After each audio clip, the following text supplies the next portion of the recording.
Our final speaker of the day, at least for the Emerging Technology Showcase, has previously held senior product management roles for production switchers at Grass Valley and for enterprise routers at Miranda Technologies and Envision Incorporated.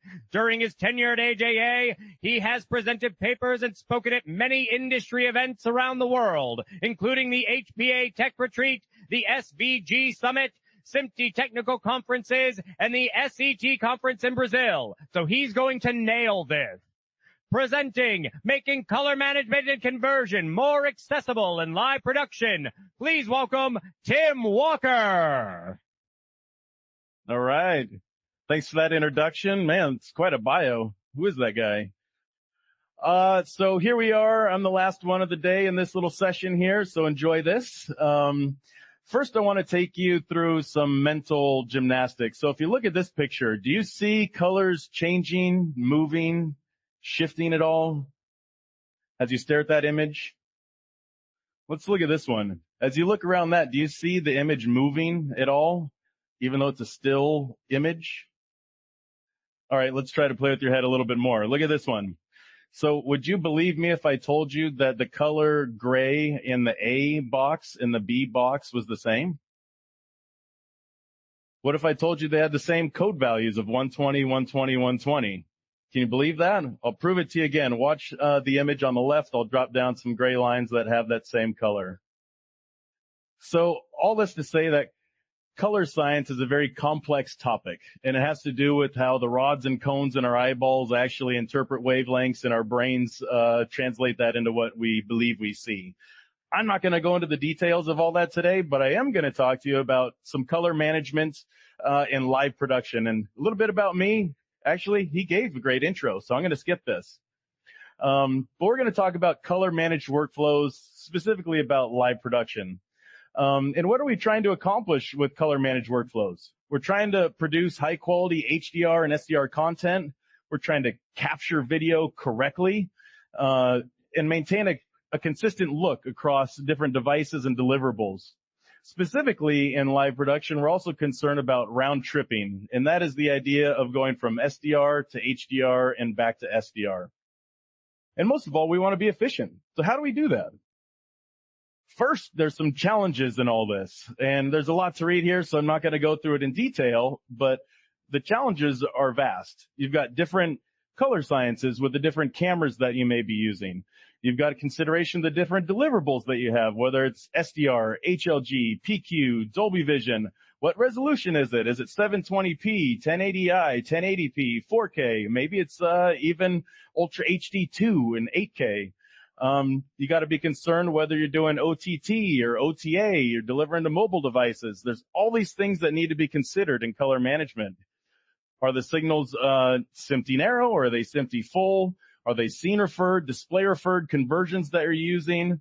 These are all things that need to be considered when capturing content. So there's also now dynamic ranges and gamuts. You've got your Sony S-Log, Panasonic V-Log, Canon. You've got Ari's new Log C4, Red's Log 3, G10. You've got different displays that you may be outputting to, whether they're SDR BT709, HLG BT2020, PQ BT2020. And then you've got these universal color spaces like ACES, which I'll talk a little bit more about later. And so how do you do conversion between all these different ranges, gamuts, and color spaces? There's different approaches. You can use a 3D LUT. Commonly used in live production is a 33-point 3D LUT with tetrahedral interpolation, and that's good enough to do your SDR and HDR conversions. And these 3D LUTs can also include some creative decisions. You can use 1D LUTs. You want to use 12-bit for higher precision, and in fact, you'd like the whole color processing pipeline to be full 12-bit if you could. You can use 3x3 matrices, which are a different mathematical formula for doing color correction or camera correction and even color space conversions. And you can use algorithms. So going from a simple 3x3 matrix all the way to an algorithm, which is a complex set of equations to help you achieve your color conversion goals. So this is when we begin to start to introduce the idea of a color managed workflow. And this really is the idea of understanding what your equipment is capable of handling and how to convert between one piece of equipment's capabilities and the other. So different, whether it's a camera or maybe it's a capturing device or maybe it's a playback device, they all have different capabilities. And depending on those capabilities, you may need to be able to convert from one dynamic range, color space, or gamut to another in order to achieve a consistent look. And so we like to convert into a common dynamic range and color space for live production and be able to convert to different deliverables at the end. So in live production, there's always some growing pains with doing these types of productions. And in the early days, there was the idea of doing SDR productions in conjunction with HDR productions, which you might have a bunch of SDR cameras, and in the early days, there was, limited HDR cameras available and hardware. But so you're doing an SDR production, full in SDR, and now you need to convert all those signals into HDR and do a completely separate HDR production. So this is a lot of equipment. It's a lot of people that's required. It's a lot of conversion that's required. And so there's a better way of doing it. And the way we'd like to do it today is doing what we call single master or single stream workflow. And this is where we basically convert everything into a common production format using our color managed workflow concepts and have one dynamic range and color space in the production switcher and be able to convert to our different deliverables on the output. And so everywhere where you see a gray box here is somewhere where you're doing some kind of conversion, whether it's from log to HLG or PQ to HLG or SDR to HLG to get in the production switcher. And on the output side, again, you're doing conversions to get to your different deliverables. So in live production today, we most commonly use HLG as our production format, but you may deliver PQ, and you're certainly going to be delivering SDR, and you may have other things that you need to deliver as well. And that's where having the proper conversion tools in the right places can really help you out. So what if you had a product, a tool, and a tool set that help you set up faster, convert between these different dynamic ranges and gamuts that we've spoken about, maintain a consistent look across multiple cameras or replay devices and that type of thing, produce high quality results, allow you to communicate color decisions between in the truck and in post-production. What if you had something like that? Well, this is where I get to introduce you to the AJA Color Box. But wait a minute, we introduced this 2 years ago, and our live production folks said we love this, but we want to have a different form factor. And so we ended up introducing most recently the Open Gear version of the of the Color Box. So Color Box is really now a technology platform where we've got different pieces of hardware that have the same technology in it that can help you achieve your color management goals. So this is Color Box on a card. Well, what is Color Box? Well, within the processing technology on board, you have 6 color processing pipelines that are available to you. You've got log, SDR, and HDR conversions. You got this awesome web UI that allows you to set up the conversions, and it's got a nice preview window to see what's going on. We've got various hardware control options, as well as now multiple form factors to help you achieve your goals. So looking at the hardware for a second, you've got 12 GSDI inputs and outputs, which lets you do up to your 4K 5994 if needed. We've got an HDMI 2.0 output, which does 4K HDR as well. And you've got the Ethernet port, which is to serve up that beautiful web user interface. So this is compatible with Open Gear chassis. If you're not familiar with it, the Open Gear platform is a 2-rack unit chassis that allows multiple vendors to design cards that fit in the same frame. Great platform. We can put 10 of these OG Color Box cards inside this particular frame. So it gives us 10 channels of 4K conversion in 2 rack units. You get some great density. You also get the redundant power supplies that our live production customers are demanding from the Color Box. And serviceability, another key thing for live production. Another key thing for live production is latency. And so something that we're able to achieve with the Color Box is we're able to design the color processing pipeline within it to do all of its color conversions in less than half of a video line. Why less than half of a video line? Well, a lot of times the downstream production switcher has got auto timers on its inputs, which accept a signal with plus or minus half of a video line of latency. And so this meets that auto timing requirement of those downstream production switchers, not introducing any additional delays into your live production broadcast. Extremely important. So looking at what the ColorBox offers in the OG ColorBox, this is a look at the web user interface and its first pipeline. The web user interface, first you can see the image preview window in the middle, which is just that. It's a preview window. It's not real-time video, but it shows you what kind of processing is happening. And in the bottom, you'll see this nice view of the color processing path as it goes through the ColorBox. And it's nodal-based, really easy to turn things on and turn things off and to achieve the color transform that you're looking for. It's built around the 33-point 3D LUT processor that has the tetrahedral interpolation. It also has 4 additional 1D LUTs and 2 3x3 matrices. So this allows you to load in custom files, custom 3D LUTs, custom 1D LUTs, and custom 3x3 matrices. So it's got an onboard file management system which helps you manage all of this. So you can load in your custom LUTs. It also has what we call a dynamic 3D LUT, which essentially is allowing third parties to control the 3D LUT within the box. And they can send 3D LUT files to us, and we can process those in real time. We also have proc amps and RGB color correctors for color correcting a signal before it goes into the 3D LUT or after the 3D LUT. Also really important for achieving a consistent look and a good look.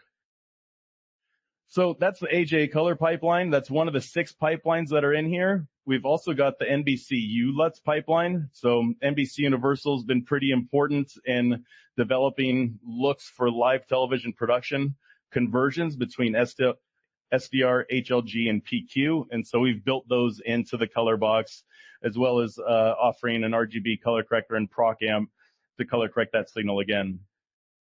We've also got the Orion Convert algorithm available in the box as a licensable option.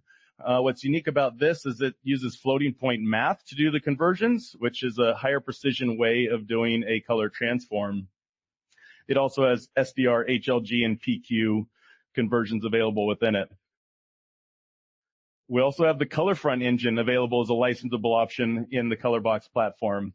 So this has got the ColorFront science in it, which a lot of people here are very familiar with.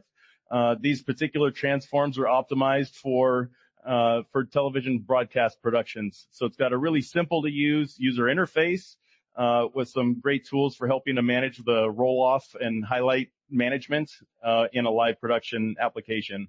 So this is a licensable option within the ColorBox, an OG ColorBox.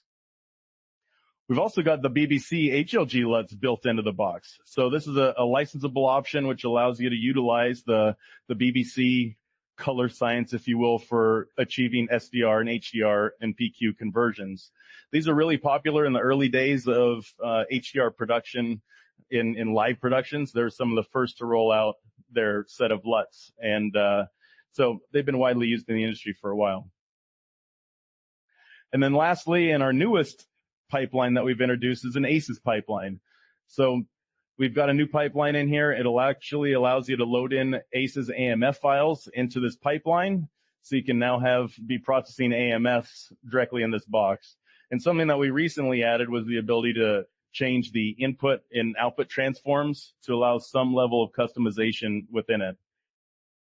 So you've got 6 different color processing pipelines that are in here, which allow you to basically, as a live production company, feel comfortable and confident that when you go on site somewhere, you'll have the color science to achieve the goals of your client. We've also integrated a bunch more features into this. One of them that I'll touch on is it's got an integrated down converter, so you can do UHD to HD down conversion directly in the box.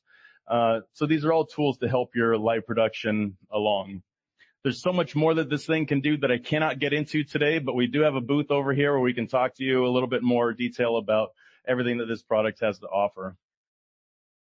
So as far as color correction goes, we don't have a hardware control panel, but a lot of our live production folks are like, our camera shaders want to have some tactile knobs that we can adjust the RGs and Bs with. And so through our open API in the ColorBox and OG ColorBox, Scarhoy and CyanView have both integrated control of many of the factors of both of these products. So with a simple Ethernet connection, you can have a control user interface that your camera shaders are going to be familiar with on the truck.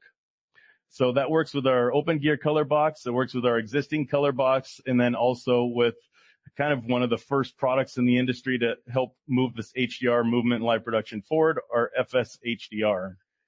So I'm not going to talk about it in detail. This is a frame synchronizer, up-down cross converter, and HDR toolbox, if you will. And it is built around the ColorFront engine as kind of its core, but does also offer user LUTs, NBCU LUTs, and BBC LUTs. So it's a powerhouse of conversion for live production. So just a couple of slides to show these products in action. So those are some FS HDRs that were racked up at Mobile TV Group in Denver.